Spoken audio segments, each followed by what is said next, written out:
Okay na muna yan. Then pagka medyo naubos-ubos na, lalagyan na lang ulit natin, di ba? Ah, sige, sige. Ayan na. Pwede ka na. I-hold mo lang yung ano.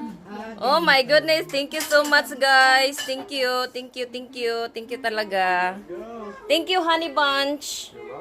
Budol fight. Yun. Ay, grabe namang budol fight yan. Wala na, hindi na nakita yung ano. Ang daming pagkain. Ilang tao kakain? Dami natin, no? 4, 6, 8. Mga 8 people. It looks pretty. Pero parang isang ano to ah.